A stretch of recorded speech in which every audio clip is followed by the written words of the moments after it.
ሰላም ቤተሰብ እንደተለመደው ዛሬም በጣም አስገራሚና ልብ አንጠልጣይ የሆነ የፍቅር ታሪክ ይዤላችሁ መጥቻለሁ። ታሪካችን የሚጀምረው ሊና የተባለች አንዲት ወጣት ከጓደኛዋ ሀና ጋር ስታወራ እንመለከታለን። በጣም ታዋቂ በሆነው ጂ ግሩፕ ከተባለ ትልቅ ኩባንያ ውስጥ ለስራ ጠይቃ ተቀባይነት በማጣቷ በጣም እንዳዘነች እንረዳና እሷ እያወራች ሳለ ሁለት ሰዎች በአቅራቢያቸው ተደብቀው ሲመለከቷት እናያለን።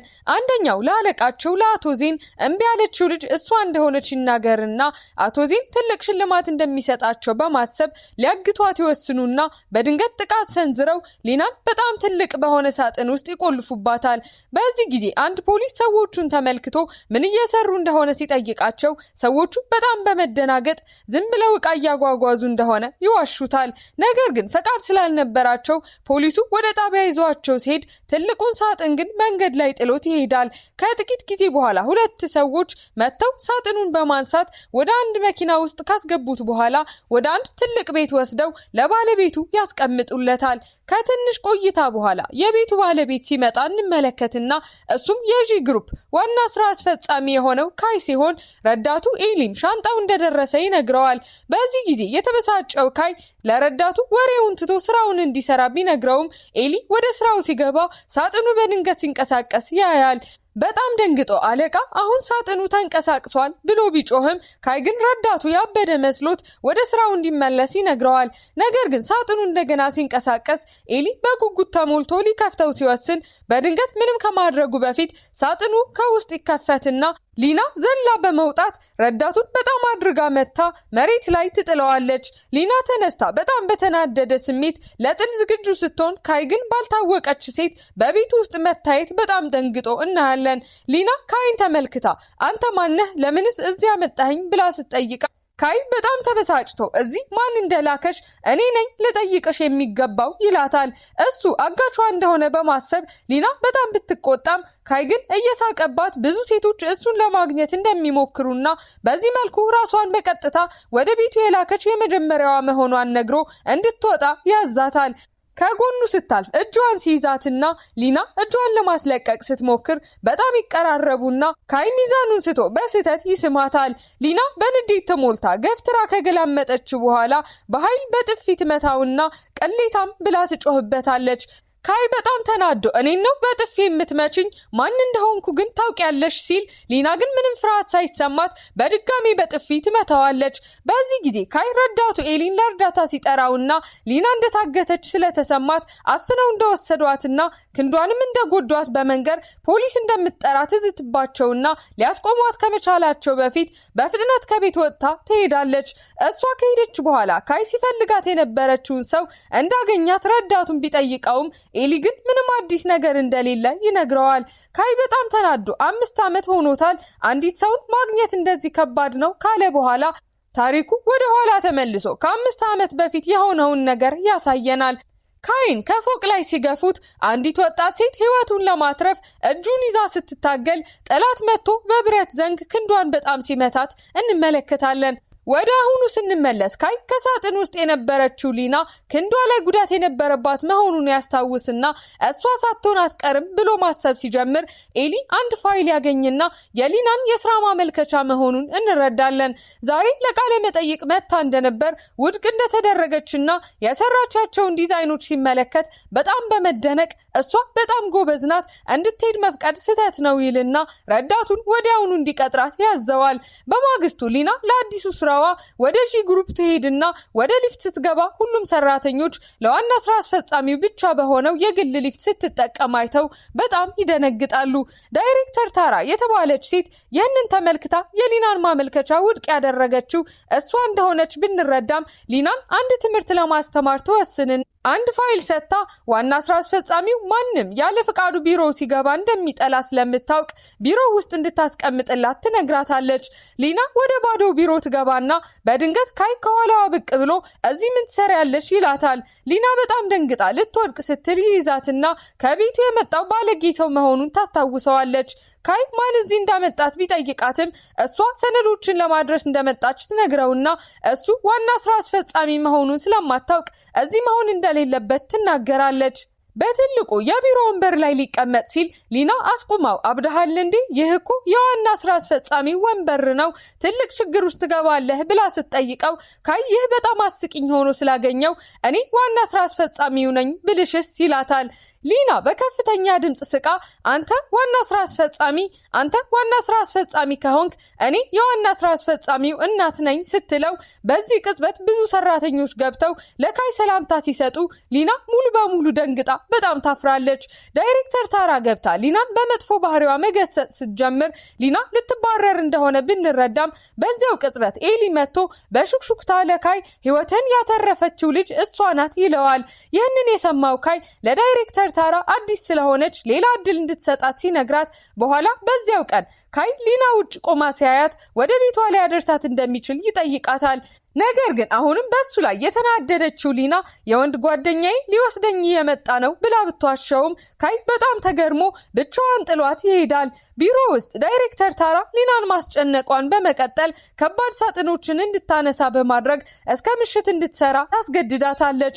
ከዚያም አንድ ትልቅና ከባድ የውሃ ጠርሙስ እንድታመጣላት ትነግራታለች።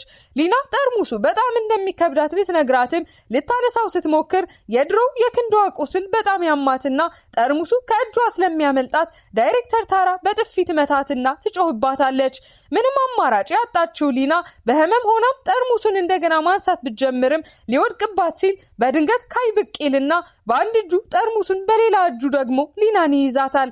በጣም ተቀራርበው እርስ በርስ ሲተያዩ ዳይሬክተር ታራ በጣም ስትደነግጥ ካይ ወደ ታራ ዞሮ በኃይል በጥፊ ከመታት በኋላ እጆችሽ ተሰብረው ነበር እንዴ? ራስሽ ማንሳት ትችይ ነበር እኮ ብሎ ይጮህባታል። ከዛም ወደ ሊና ዞር ብሎ በእርጋታ ስለ ክንዷ እንዴት ተጎዳሽ ብሎ ሲጠይቃት በክንዷ ላይ የነበረው ስብራት በትክክል እንዳልዳነ ዶክተሩ የነገራትን ስታስታውስ ሊና ባለፈው ህይወቷ ላይ በጣም ትናደድና ለካይ ዋሽታ ውሻ ነከሰኝ ብላ ተዋሸዋለች። ይህንን የሰማው ካይ ህይወቱን ያተረፈችው ልጅ ልትሆን እንደማትችል ያስብና እንደገና ቀዝቃዛና ራቅ ያለ ሰው ይሆናል። በኋላ ካይ ለአዳኟ የገዛውን የአልማዝ ቀለበት በተመለከተ ከረዳቱ ጋር ሲያወራ ይህች ሊና የምፈልጋት ልጅ አይደለችም፣ ይህ ቀለበት ያዝልኝ፣ እውነተኛዋን ልጅ ሳገኛት እሰጣታለሁ ሲል እንሰማዋለን። በቀጣዩ ቀን ሊና ካይን ሊፍት ውስጥ አይታው ሰላም ብትለውም እሱ ሙሉ በሙሉ ችላ ይላታል። ሊናም በእሱ ተለዋዋጭ ባህሪ ግራ ስትጋባ ኤሊ የካይ ጆሮ የመስማት ችግር እንዳለበትና ያለ መስሚያ መሳሪያው በደንብ መስማት እንደማይችል ሲያስረዳት ሊና ይህንን ስትሰማ በጣም ትደነግጣለች። ሊና በአንድ ትልቅ ፕሮጀክት ላይ በትጋት ትሰራና ለዳይሬክተር ታራ ስታሳያት ዳይሬክተሯ ሰድባት ወረቀቱን ስለጣለችባት ሊና ፕሮፖዛሉን በቀጥታ ለካይ ለመስጠት ትወስናለች። ቢሮ ውስጥ ስታገኘው የመስሚያ መሳሪያውን አላደረገም ነበርና ሊሰማት ባለመቻሉ አትሰሚኝም፣ ስለዚህ ቅረቢ ይላታል። ትንሽ ስትቀርበው በድጋሚ ቅረቢ ይላታል።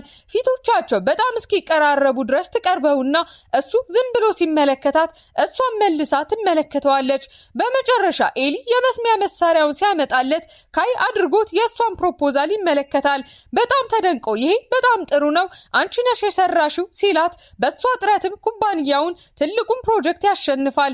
ነገር ግን ሊና ከስራ ስትወጣ ያስጠለፋት ክፉ አቶ ዜን መንገዷን ዘግቶ ለአንድ ወር ከእሱ ጋር እንድትሆን በሚሊዮን የሚቆጠር ዶላር ቢያቀርብላትም ሊና በጣም ተጸይፋ እኔ ለሽያጭ የቀረብኩ አይደለሁም ብላ ልትሄድ ስትሞክር የበለጠ ገንዘብ ስለሚያቀርብላት በጥፊ መታው ትሄዳለች። አቶ ዜን ወደ አንድ ካፌ ተከትሏት ይሄድና ሲያስቸግራት በድንገት ካይ ይደርስና ሁኔታውን ተመልክቶ ሊናን ስቦ ወደ እሱ በማስጠጋት ከእሱ አራቅ ይለዋል። አቶ ዜን ሲዝትበት ካይ ጭንቅላቱን ጠረጴዛው ላይ በመላተም መስታወቱን ከሰበረው በኋላ አቶ ዜን ፈርቶ ሲሮጥ ሊና ስላዳናት ካይን ታመሰግነዋለች። ምስጋናውም ለመግለጽ አለቃ የቱንም ያህል ቢዚ ብትሆኑ ውሃ መጠጣትን አይርሱ የሚል ማስታወሻ ያለበት ሲኒ በስጦታ ስትሰጠው ካይ ከፍቶት በሙቀት ፈገግ ይላል። በዚያው ምሽት በረዶ በከፍተኛ ሁኔታ እየጣለ ሳለ ሊና ከአውቶቡስ ስትወርድ አዳልጧት ወድቃ እጇን ብትጎዳም ካይ ደርሶ በእርጋታ ያነሳትና እጇን ለማሰር ወደ ቤቱ ይወስዳታል። በሆስፒታል ለምትገኘው ለታመመች እናቷ ተንከባካቢ እንደተቀጠረላትና መሄድ እንደማያስፈልጋት ነግሮ በከባድ በረዶ ምክንያት በዚያ ምሽት እዛው እንድታድር ካሳመናት በኋላ እበላሻለሁ ብለሽ ፈራሽ እንዴ ብሎ ያሾፍባታል። ነገር ግን እሱ ሶፋ ላይ እንደሚተኛ ይነግራታል። በማግስቱ በማግስቱ ጠዋት ሊና ከጓደኛው ሃና ጋር በስልክ ስታወራ ካይ 2 ጊዜ እንደሳማትና እንግዳ የሆኑ ልማዶች እንዳሉት ስትነግራት ካይ ከኋላዋ ቆሞ ሁሉንም ነገር ይሰማ ስለነበር በጣም ተናዶ ክፍሉን ለቆ ሲወጣ ሊና በጣም ታዝናለች። በዚያው ምሽት እሱ ቤቱ ውስጥ ባለ አንድ ሚስጥራዊ በር ሲገባ ትመለከትና ውስጥ ምን እንዳለ በመገረም እሱን ለመከተል ወስና ሚስጥራዊውን በር ከፍታ ስትገባ የመታጠቢያ ክፍል እንደሆነ እናያለን። ካይም ሻወር እየወሰደ ስለነበር ሊና በጣም ደንግጣ ልትወጣ ስትሞክር እሱ ያያትና ፎጣ ለብሶ ከውሃው ከወጣ በኋላ ግድግዳ ላይ ያስጠጋታል። በመጀመሪያ ራስሽን በፖስታ ላክሽልኝ፣ አሁን ደግሞ ስታጠብ ተደብቀሽ ትመለከችኛለሽ፣ እንዲያውም በጣም የሚያምር ቀሚስ ለብሰሻል፣ አላማሽ ምንድነው ብሎ ያሾፍባታል። ሊና በጣም ደንግጣ ለማምለጥ የወር አበባ ላይ ነኝ ብላ ብትዋሸውም ካይ የበለጠ ሲቀርባት እውነቱን ለማረጋገጥ ጓደኛዋ ሃናን ለእርዳታ ትደውላለች። ካይ ስልኩን ሲነጥቃት ሃና በፍጥነት አትንካት፣ እሷ እርጉዝ ናት ብላ ትጮሃለች። ይህንን የሰማው ካይ መሳቅ ጀምርና እየዋሹ እንደሆነ ስለተረዳ እርጉዝ ሆነሽ የወር አበባ ታያለሽ እንዴ?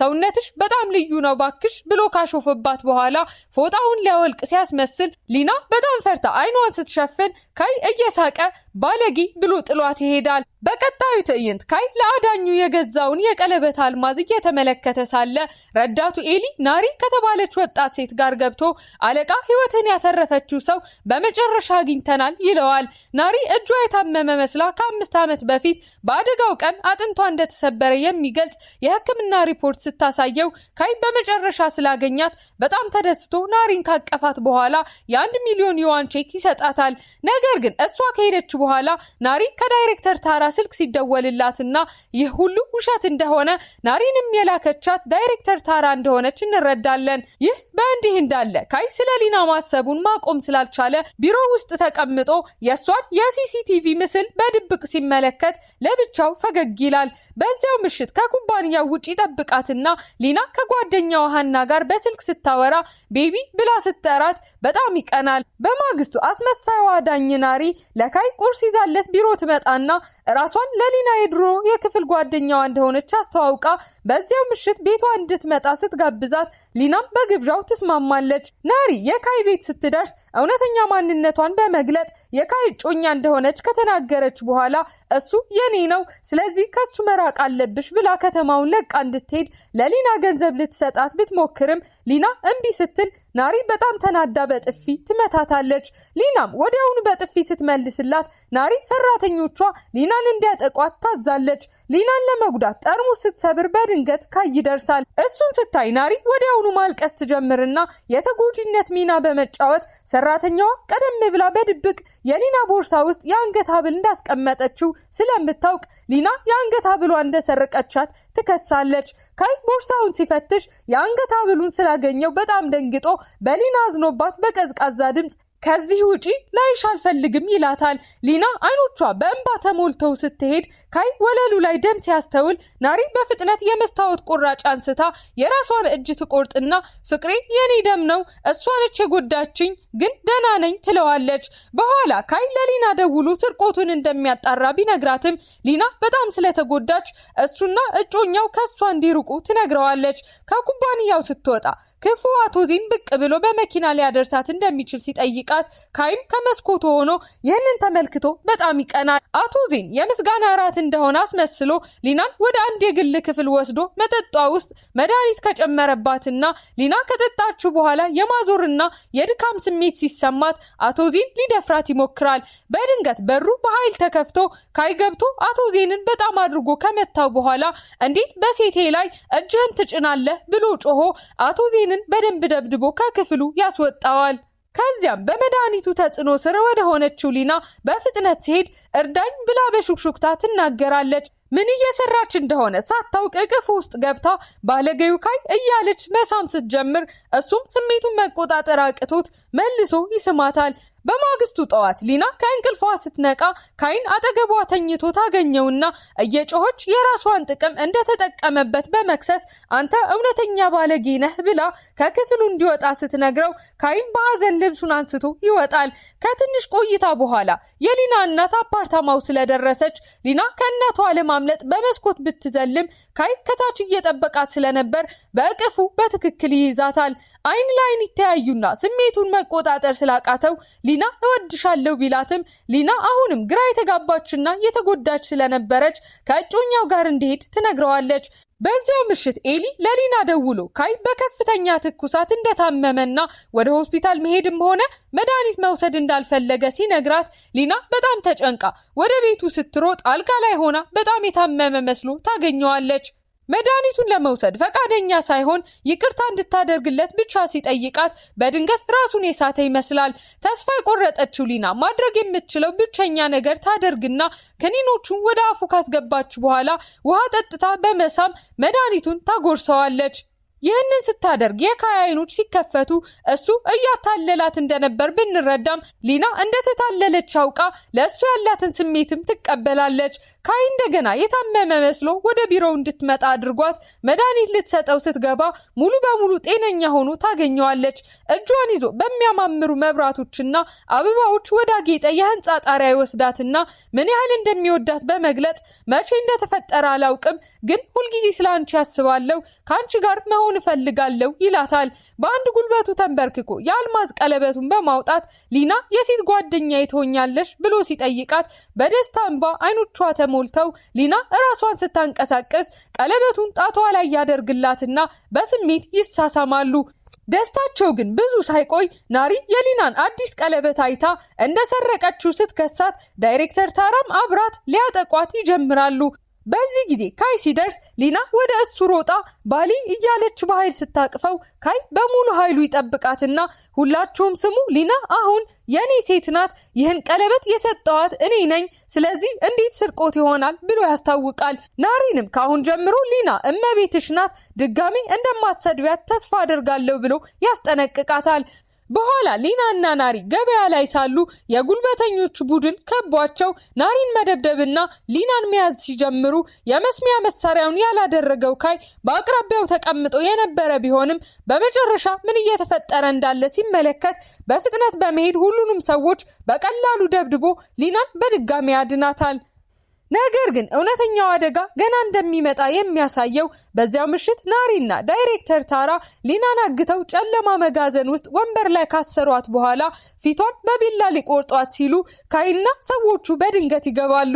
ካይ ሊናን ፈቶ እያለቀሰች ሲያቅፋት ወደ ሁለቱ ክፉ ሴቶች ዞሮ በኃይል በጥፊ ሲመታቸው ናሪ አሁንም ለመዋሸት እየሞከረች ያም ሆነ ይህ ህይወትህን አትርፌያለሁ፣ ባለብድርህ ነኝ ብላ ትጮኻለች። ነገር ግን ኤሊ ወደፊት መጥቶ ጌታዬ እውነቱን አግኝተናል፣ ዋሽታለች፣ ከ5 ዓመት በፊት በአደጋው ቦታ ያልነበረችና ከትምህርት ቤት የተባረረች የዳይሬክተር ታራ የአክስት ልጅ ናት ብሎ ይናገራል። ካይ የናሪን እጅ ተመልክቶ በቀዝቃዛ ድምፅ አታለልሽኝ ካላት በኋላ አንድ ቢላ ከፊት ለፊቷ በመጣል አንዱን ጣትሽን ቁረጪ፣ አለበለዚያ ሰዎቼ ሙሉ እጅሽን ይሰብሩታል ይላታል። የደነገጠችው ናሪ ቢላዋን አንስታ የሚጥል በሽታ እንዳለባት በማስመሰል መሬት ላይ ብትወድቅም ካይ ዶክተር ሲጠራ ከሰዎቹ አንዱ የሆነው ዶክተር መጥቶ በኃይል በጥፊ ሲመታት ወዲያውን መንቀጥቀጧን አቁማ ደህና ነኝ ስትል ካይ እድሜ ልካቸው እስር ቤት እንዲያሳልፉ ፈልጋለሁ ብሎ ለሰዎቹ ወደ ፖሊስ እንዲወስዷቸው ያዛቸዋል። ክፉዎቹ ከተወሰዱ በኋላ ካይ ወደ ሊና ሲሄድ እሷም ስላለፈው ነገር ስታስብ ሁሉም ነገር በድንገት ይገለጽላትና እሱን ተመልክታ አንተ ነህ ከ5 ዓመት በፊት ክንዴን ሰብረህ እዛ የተውከኝ አንተ ነበርክ አይደል ትለዋለች። ካይ በጣም ደንግጦ አይኖቹ በትዝታ ሲከፈቱ ሊና ያቺ ሰው አንቺ ነበርሽ ብሎ ይጠይቃታል። በስሜት ተውጦ በኃይል ያቅፋትና ጥሩ ነው፣ ለረጅም ጊዜ ሲፈልግሽ ነበር፣ እዚህ ከኔ ጋር ትሆኛለሽ ብዬ አላሰብኩም ነበር ብሎ በሹክሹክታ ይነግራታል። ሊና እቅፉ ውስጥ ማልቀስ ትጀምርና አንተ ክፉ ነህ፣ እሺ ከ5 ዓመት በፊት ላንተ ስል ነው እጄን የተሰበርኩት እያለች ደረቱን በቀስታ እየመታችው ከ5 ረጅም ዓመታት በኋላ በመጨረሻ ተገናኝተው ሲተቃቀፉ ፊልሙ ያበቃል።